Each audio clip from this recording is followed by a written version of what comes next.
Everyone, Minister of Foreign Affairs Yusuf Tagar says the federal government is working to resolve its dispute with Songshan Funshan Industrial Investments, a Chinese firm. The Chinese firm, which impounded 3 Nigerian presidential jets, and the company had released one of the aircraft. The Chinese firm had secured a court order to confiscate 3 Nigerian presidential jets until it receives $74.5 million awarded it against Nigeria. Tonight, let's speak with a U.S.-based lawyer, Dr. Okwe Banwo, on this developing story.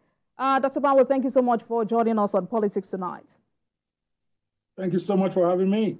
Right, so let me have your first assessment of this matter. I mean, the moment you heard this news, and would you also call this executive rascality? First, when I heard it, I said, here we go again. It's typical of our administrators to behave in such a sloppy manner, especially Ogun State government in this matter, and by extension, the federal government. Nobody just seizes the presidential jet of any country, wake up in the morning and do it. There was a process. The process has been on for a long time. They knew this was coming. They knew about the order, at least way back in January, February. There was an order against them in Quebec. There was an order against them in New York. There was an order against them in Paris. So they knew. But our officers did nothing. Even when our government, our president's plane was seized, you can hear the press release from the governor of Ogun State at the time, Amosun. Instead of facing the issues, he was busy trying to exonerate himself. So for me, it's just another sad saga. In Nigeria, yes. Dr. Banwo, can we authoritatively say they were not doing anything? Because there are reports that the state government had been trying to resolve this dispute before it escalated to this point. But I want us to look at that judgment given by the French court authorizing the seizure of the 3 presidential jets linked to the federal government of Nigeria. That judgment indicates that any Nigerian asset could be seized anywhere in the world. Is that judgment right, when indeed the rift is with subnational? Well, the judgment is 100% right. Nigeria signed the treaty that made it so. They didn't just wake up and held Nigeria responsible for the death of Ogun State. It's international treaty that we signed, okay? The Nigeria and the Republic of China, we signed a bilateral treaty agreement in 2001. And under that treaty, the international convention and treaties that applies to bilateral transactions apply, which basically says that a state, if a state signed a contract, all right, and they default, the beneficiary, a company or country can actually seize the assets that belong to the state or any of the component parts of its organization. The law is very clear. There is nothing like maybe they just try to hold Nigeria responsible for what Ogun State did. No, this is the law internationally. And they know that. They've been going to court. Okay, they've never argued that this property cannot be seized to satisfy the debt of Ogun State. It's not one court they've gone. Despite the fact that they are not giving us the facts now, but the facts are out there. This case started way back in 2018, I think, okay, where Shanshan sued them for breach of contract on this matter. And then they were seeking compensation under the Article 9 of the treaty, which was clear. So they brought the claim against Nigeria on the grounds that Ogun State government, the Nigerian police, and the NEBSA are all entities whose actions are attributable to Nigeria in international law. Nigeria tried to argue that no, that they were not, that the complaints were not about the conduct of the federal government of Nigeria, but against Ogun State. But the tribunal who sat on that said they understand that this action is based on the problems they have with the Ogun State government, but that nevertheless, based on the principles of international law that they know, and in particular, the provisions of the Articles of Responsibility of States for international wrongful act is there. It's adopted by the International Law Commission in 2001. So, Dr. Bawo, before we move on, I mean, we get deeper into the clauses, the articles, and whether or not the state government knew what it was going into. I'd like you to help us with the concept of international commercial arbitration when embodied in a treaty. I'm sorry, you broke up a bit. What did you say? Did you get my question? I want us to help us. I want us to help us with the concept of international commercial arbitration when embodied in a treaty. Talk to us about the concept. Well, the concept is clear, just as I was quoting. Under the International Law Commission Act of Treaty of 2001, of which we are signatories to those articles. When you go to arbitration, you bring there's a provision in the agreement you sign about how that arbitration is supposed to be constituted. This one was constituted by 3 people, of which Nigeria was represented. People forget that. There was a son from Nigeria, I forget his name now, who was part of that arbitration panel. So when they make a ruling, it becomes binding because you signed up to do arbitration. You put your own representatives there. Nigeria, who's now trying to claim that they are not responsible, they are the one that sent the son. Rotimi Ogunsho is the name of the son. He was nominated by Nigeria. The claimants brought 2 people. So there were 3 people there. Okay, and then they gave the award way back in 2021, March 26, if I recall correctly, holding Nigeria and of course the Ogun State government and Nigeria as the country they're from liable for this. It wasn't done by the French people or the Chinese people gathering in a Tiananmen Square and deciding to screw Nigeria. Nigeria was represented. Is anybody interviewing the son who was on that panel? Did he issue a rebuttal? Did he say, or did he even issue a minority opinion? It was a unanimous, from the way I read it, a decision of the tribunal, which included a Nigerian representative. They said Nigeria was liable for 55 million plus 9 million for interest and some other money from 2 million pounds plus from Britain. So by the time they add all of that up, you get the money.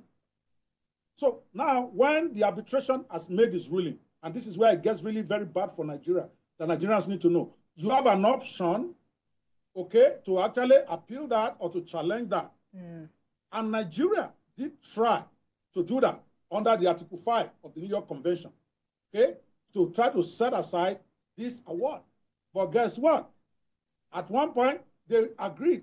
They themselves, Nigeria, filed a motion to withdraw their petition. Amosun is now talking about that in his press release because that's the man that is really responsible for all this mess. He's now talking about that. We withdrew. There's a Section 67 challenge that you file to challenge that award. We filed it, but then we withdrew it a few days to the hearing by ourselves. So when you withdraw, when the judgment is against you, and you challenge it, but then you don't withdraw your challenge before the hearing, that means the judgment is subsisting. And that's what happened. So once Nigeria withdrew its challenge, basically that means, in effect, they are saying you agree with that decision. That's what it meant. If you withdraw your appeal, they are saying you agree with the decision of the lower court. So what do you make of these reactions of former governors Bikuli Amosu and Benga Daniel? I mean, was it a lot of job for the government at that time to do its homework by investigating? What does this mean to you? Because former Governor Amosu is suggesting that the Chinese company is an impostor and that the company be treated the way Nigeria treated the P&ID case. For you, are there similarities? It is the kind of thing, and I say this with all respect, and I'm very hot about this because I'm from Ogun State. This is embarrassing the state I come from internationally.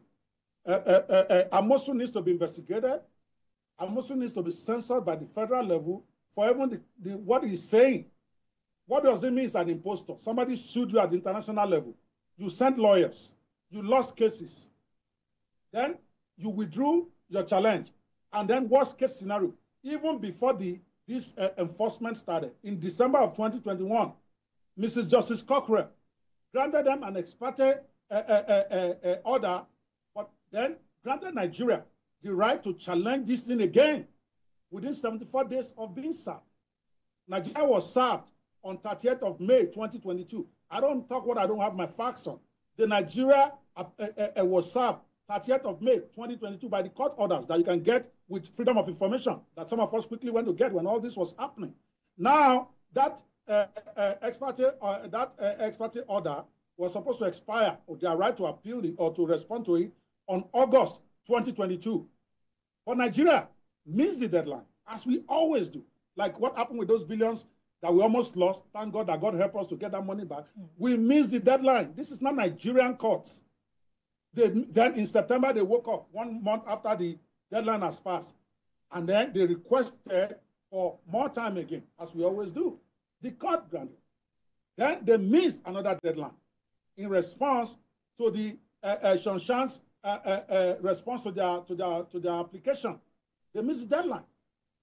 And then they requested another extension, 4 extensions. Who does that? After a while, Cochrane got upset. December 2022.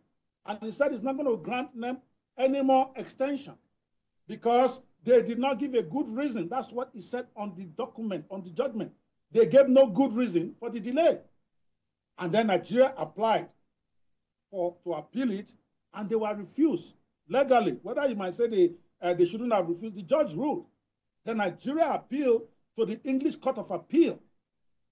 Then the English Court of Appeal delivered its own ruling, 28th of July, 2023, where it refused to allow Nigeria to challenge the enforcement order on the basis that the grounds of appeal that Nigeria proposed were hopeless. I mean, it was ridiculous. See how we've been embarrassing ourselves. Yes, with all those signs that they sent, the judge said their grounds of appeal that they want to use to appeal is hopeless and baseless and denied. Then on June 2023, I'm giving you the chronology so that you know that this thing didn't start yesterday. On 16th of June 2023 and 18th of August 2023, the English Commercial Court made an interim order in respect of the 2 properties that belong to Nigeria in UK. 2 of them. I said, anybody talking about that? They didn't even bother to appeal that. Shanshan collected that one first, but they said the whole thing is worth £1.7 million. Their money is still plenty. So they started chasing them all over the places. They filed petitions in the US, they filed in Belgium, they filed in France, they filed in the Virgin Islands, they filed in Quebec. And they won on every one of them, contrary to the nonsense Amosu is talking about. Amosu is talking about him justify himself to the Nigerian people. Dr. Bawo, please, I would like you to be very mindful of your word, please. Right. So, I apologize. Right. But have you also considered, Dr. Bawo, have you also considered the fact that the administration of Governor Amosu had said he was this, I mean, Amosu himself, Governor Amosu himself, former Governor Amosu himself was saying he was misled. Because if I'm to quote the statement released by him, it said there were claims and counterclaims as to who between the two was the lawful representative of the original joint venture. And it was later discovered that the information and claims volunteered by Shangfu International Investments against China Investments were seizures of lies.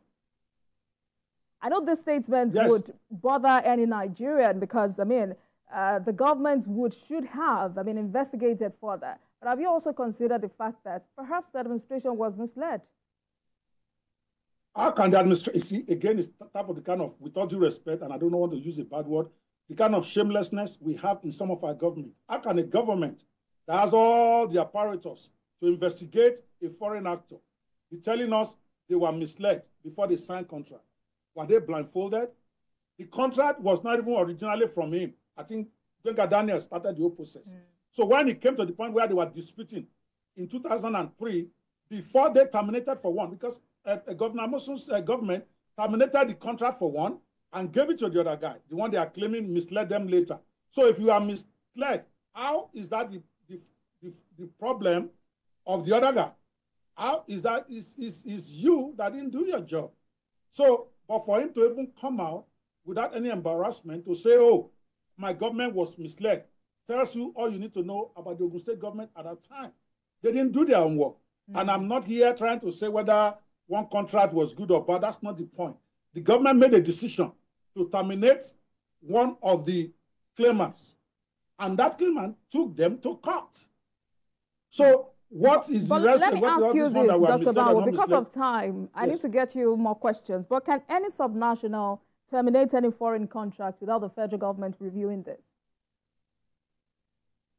Well, it depends on what is in the contract. I know that we have a law or a rule in Nigeria where before they sign, the federal government has to be involved, right? Because the federal government is the one guaranteeing it. That is the part of the reason that even made them to start to look for our plane. When the state government wants to sign with an international agreement, typically the federal government is involved because they are the guarantor. They are the one that have bank accounts abroad. They are the one that have access abroad, not the states. So those who are signing with them, they always involve the Nigerian government. And Nigerian government always signs off. Amosun will tell you in a minute that Nigerian government signed off that contract. Why? Because there is his people. It was APC government. He was also APC, was very strong with Buhari government that time. So he probably could get anything away there. I understand that. So they signed. And they could do that by law if the federal government says okay. But once you have now signed, you have to implement. And when you do not, international treaty that Nigeria signed says that if they cannot catch the state government and they have the assets of the federal government, they can take it. Even if it's not a state government, if it is a parastatal that signed that contract, but that parastatal can exercise powers of state. By international law, they can seize Nigeria's assets to make good. And it makes sense, don't you think? But talking about seizure of national assets, especially the attachment of presidential jets, how does sovereign immunity operate in this kind of situation? And does Nigeria enjoy such? Yes, every government enjoys immunity all over the world. But what they did not tell you, what Governor Amosun did not say, was that argument was already made in the New York court. And they lost. They've made that argument that it was Ogun State and the Nigerian federal government has a sovereign immunity, but based on the details of the case and the fact that Nigerian federal government was involved in one form or the other when this contract was getting signed, for some reason, the New York court ruled against that argument. So it was not as if it was not considered. They did try it, but they said no. This was after the forfeiture proceedings had started. So Nigeria knew that the federal government assets is at risk. But what did we do to try to mitigate that? Because when you lose, see, all of us, I'm a business person. There are some cases that you lose, that you feel bitter, maybe the guy you felt cheated you. But once a court has ruled, what you then do is try to reach a compromise. Either you pay the money or try to work out a deal for them to give you forbearance and give you some discount, that kind of thing. You plea bargain, so to speak. You don't just stay there. This judgment to seize Nigeria's assets was given more than 3 months ago. It was not like it just came from the blue. All right. They were served. I mean, this situation is here now, and I mean, everyone is embarrassed already. Yes. But how do you think the federal government should go about regulating governors opting for both domestic and foreign loans? Where does the National Assembly come in here? Are there laws in place to avoid future embarrassment of this nature? Well, there are laws in place that are just being violated because we cannot say, let's be fair, regardless of what has happened in Ogun State. You cannot now say, okay, states should not do contracts. There are procedures in place. Before you sign contract with a foreign body, Nigerian federal government must be aware of it. There is a parastatal or ministry in Nigeria that is in charge of that. They ostensibly did their work. They were supposed to be the one that will investigate everybody to make sure that all that contract is solid. And they should also have people to follow up with the states to make sure they deliver on their part. I'm sure we have that. People keep forgetting how robust Nigeria's bureaucracy is. We are very robust. What the British handed over to us in 1960, we have been building on it. The problem is the people. It's not the procedure. We have it. But when you sign a contract and you don't honor it, there is nothing about so it's not about whether they should be allowed to sign contract. It's about how do we hold them accountable. As we speak, nobody's been fired at the federal level. Nobody's been fired at the state level. How can they seize the plane of our president, the president of Nigeria? And then all this is out there. I expect Gbajabi Amila from the chief of staff to say, no, we cannot have this, and make an example so that we know Nigeria is serious. So right now, the people that are in charge of those planes, that are in charge of the security of our foreign assets, I'm sure we have one parasitic somewhere that has been paid millions every year. Are they going to say they're not aware of this pending problem with our plane? The order was not given the day before they seized the plane. The order has been given way back like 3 months ago. So they know.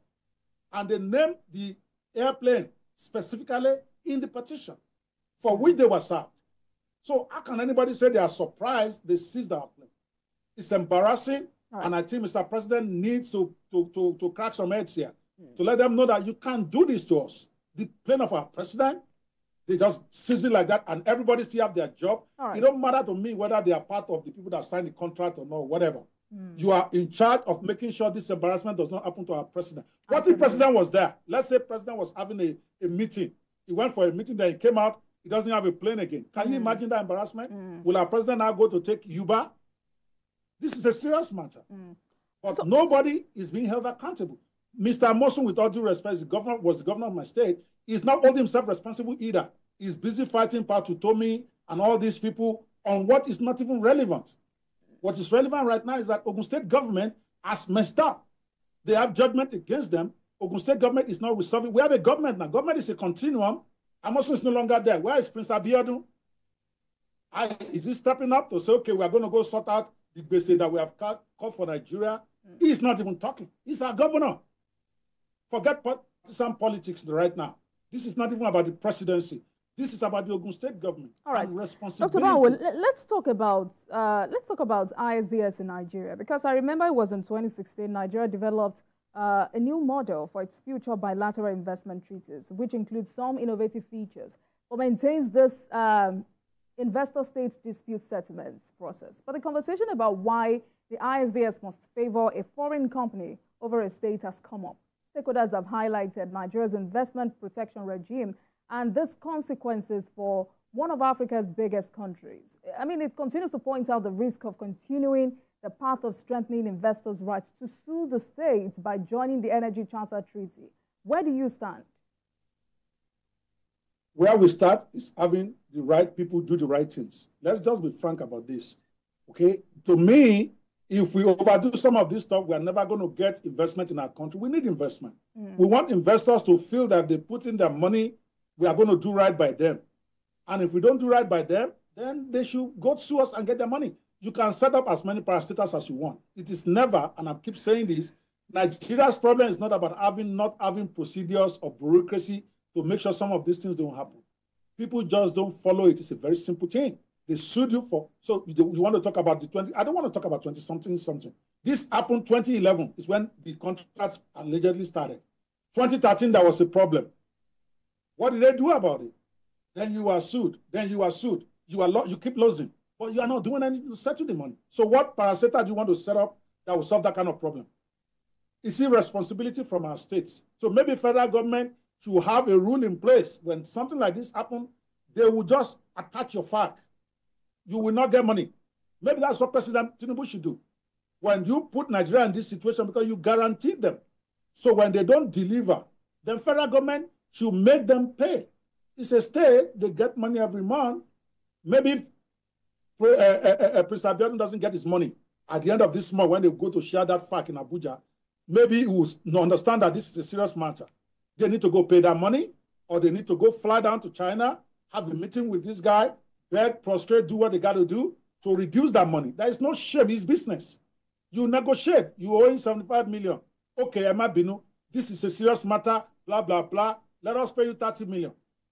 Or for all you know, that company will be ready to collect 30 million and walk away right now. You negotiate, you compound the debt. Yes. I mean, tonight you have argued that we need investors and that Nigeria must do right by its investors. But some have argued that maybe we should abandon all treaties, including ISDS. Do you think we may have to rework or take another look at international investment agreements if it does not benefit us? And for you, are there alternatives? I don't think the treaties don't benefit us. I keep repeating this. It's always the human factor. Your lawyers not showing up in court, compounding debt or going behind to work with your enemies, those who are suing you. We saw that in London. We are not going to do isolationist policy. Nigeria cannot even afford that. We need this foreign investment. Yeah, I agree that every contract we sign into should be looked at very thoroughly. Okay, and I believe we have a commission or organization somewhere in Nigeria right now that is supposed to do that. They're supposed to do their job. So when it's not done, the president fires them. See, we are not firing enough people here. When people know there's a consequence, some people in Ogun State government went to investigate these people, right? and then later they found out that they lied to them. Everybody in that investigative unit, Mr. Abiodun should be the one firing them right now, if Amosun didn't do it. But did you hear about that? So nobody feels any responsibility. We have the department that is supposed to vet these contracts to make sure that it's not against Nigeria before we signed. They don't put guns to your head to sign contracts. It's caveat emptor. Chinese want the best they can get, just like Nigeria. If you also want to sign contract, you want to get the best. If the other guy is not there, you are going to chance him. It's what happens. Caveat emptor. So we have people that are supposed to do this for us. They are the one that failed Nigeria. Those who allow bad contracts to be signed, and they get the federal government to sign up. I'm not going to expect a president in Aso Rock to come and be seeing every contract. Which one is his own? He's the president. There are people that have been appointed to do this. They failed us. If it has been determined that this contract is unfair to Nigeria, what was the consequence of it for those in charge of it? So that those who are coming, they know that this one is not play. I can lose my job. I can go to jail. Oh, okay. We don't have that. Not at the federal level, not at the state level. We went to arbitration. We nominated somebody. This son, Ogunesho, that we sent there. What was his report when he came back? If he's the one that screwed up, maybe, I don't know the man, so I don't want to cast any aspersion, but we've seen this happen, especially in that London case where the lawyers that we appoint, they go there, they don't represent our interest. They are appointing people on the other side to work with them and doing all the sorts of stuff that should get people disbarred. But they're not disbarred, they are still there. So what is Ogunesho saying about this? If he had protested that time that this arbitration is unfair, it is on this, then we will know. Did we follow up? So those are the things we are missing. It's a personnel issue, madam. It's not a procedure issue. And until we solve that, you can go and bring out the most intelligent people in the world to draft all these new contracts. If people don't do what they need to do, we are still going to be here talking about this 3 years from now. At least that's my own personal opinion about this. Thank you. Thank you for your perspective tonight, Dr. Okpebanwo, a U.S.-based lawyer. Thank you so much for your insights as we continue to monitor this ongoing development. Thank you so much for joining us. Thank you so much. I appreciate it.